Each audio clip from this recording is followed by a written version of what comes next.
পায়ের জুতো আর গায়ের এই জামা যদি কমফোর্টেবল না হয় তাহলে পরে আরাম হয় না।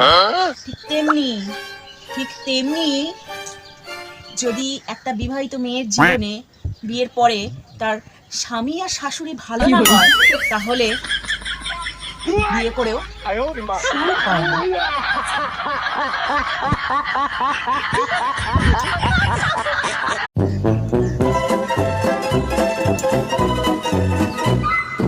পায়ের জুতো আর গায়ের এই জামা যদি কমফোর্টেবল না হয় তাহলে পরে আরাম হয় না।